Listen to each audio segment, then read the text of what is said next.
पता है, स्टूडेंट्स के बीच ना कुछ कहानियां बस कानाफूसी में ही सुनाई जाती हैं, एक पीढ़ी से दूसरी पीढ़ी तक। तो आज ऐसी ही एक कहानी मैं सुनाने वाला हूं। एक ऐसी परीक्षा की जिसमें कोई फेल तो नहीं हो सकता, पर उसकी कीमत वो बहुत बड़ी है। जरा सोचिए, अगर किसी भी तरह आपको सबसे मुश्किल इम्तिहान में पूरे नंबर मिल जाएं, तो उसके बदले में क्या कीमत चुकाई जा सकती है?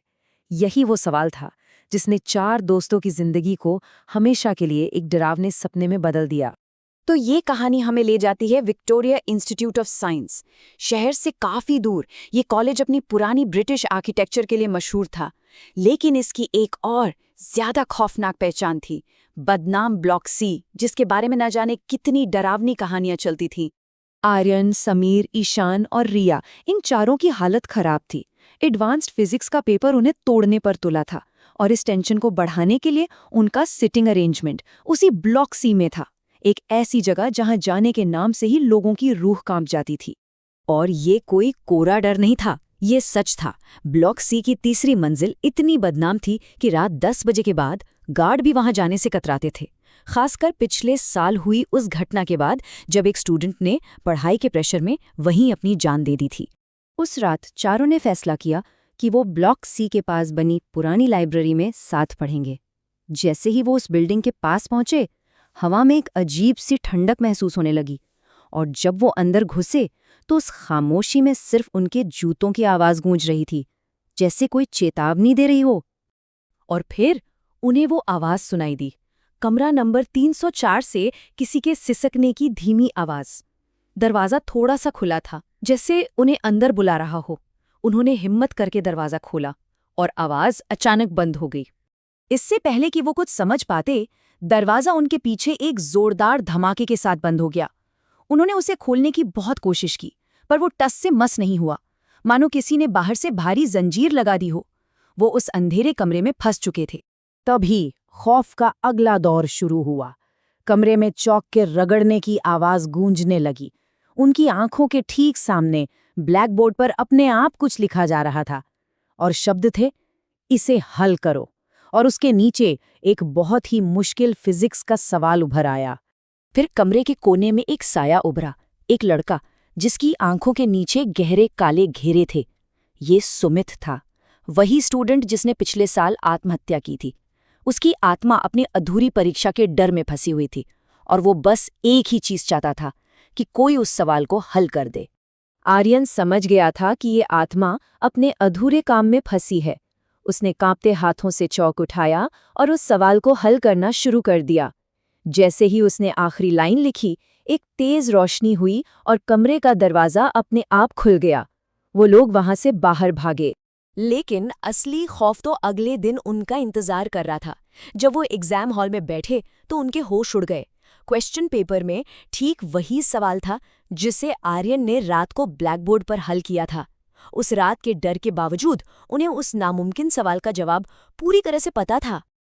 और जब रिजल्ट्स आए तो वो यकीन करने लायक नहीं थे। उन चारों को एडवांस्ड फिजिक्स में 100 में से 100 नंबर मिले थे। ये उनकी उम्मीदों से इतना ज्यादा था कि नामुमकिन लग रहा था। पर डर का ये सिलसिला यहीं खत्म नहीं हुआ। समीर को अपनी जेब में एक पुराना मुड़ा हुआ कागज मिला। उस पर लिखा था, परिणाम के लिए शुभकामनाएं। ये सुमित का मैसेज था, इस बात का पक्का सबूत कि उनकी इस नामुमकिन कामयाबी का सीधा कनेक्शन उस भूत से था। उसी रात जब चारों दोस्त अपने रिजल्ट्स का जश्न मना रहे थे, अचानक पूरे हॉस्टल की बत्ती गुल हो गई। उन्हें लगा कि ये एक नॉर्मल पावर कट है, लेकिन ये एक और ज्यादा भयानक मुलाकात की सिर्फ शुरुआत थी। आर्यन के लैपटॉप की स्क्रीन अपने आप जल उठी और उस पर शब्द टाइप होने लगे, यू ओ मी समथिंग। दीवार पर जो साया उभरा वो सुमित का ही था, पर इस बार उसका चेहरा पहले से कहीं ज्यादा खौफनाक था। ये मदद मांगने वाली आत्मा नहीं थी, ये अपना कर्ज वसूलने आई थी। उसकी मांग ने सबके रोंगटे खड़े कर दिए। सुमित ने कहा, मुझे अपनी परीक्षा का प्रैक्टिकल हिस्सा पूरा करने के लिए एक शरीर चाहिए। ठीक उसी पल आर्यन के दिमाग में एक बत्ती जली। उसे एहसास हुआ कि सुमित को किसी परीक्षा में मदद नहीं चाहिए, उसे अपनी जिंदगी की मेहनत के लिए न्याय चाहिए था। उसकी मार्कशीट वो तो कभी जारी ही नहीं हुई थी। वो आधी रात को कॉलेज के धूल भरे आर्काइव्स में पहुंचे, और वहां उन्हें सुमित की असली मार्कशीट मिली और सच सामने आ गया। सुमित फेल नहीं हुआ था, वो एक टॉपर था जिसे एक प्रोफेसर की गलती की वजह से फेल कर दिया गया था। कॉलेज ने अपनी बदनामी से बचने के लिए सच को दफना दिया था। सुमित की आत्मा को आज़ाद करने का अब एक ही तरीका था। उन्होंने उस अन्याय भरी मार्कशीट को जला दिया। जैसे ही वो कागज़ आग की लपटों में राख हुआ, कमरे में एक शांत रोशनी फैल गई। सुमित का साया दिखा, मुस्कुराया और हमेशा के लिए गायब हो गया। कई साल गुजर गए। ग्रेजुएशन के दिन कॉलेज ने सुमित शर्मा को मरणोपरांत गोल्ड मेडल से सम्मानित किया। ऐसा लगा जैसे सब कुछ ठीक हो गया है, एक शांतिपूर्ण अंत। लेकिन ये अंत नहीं था।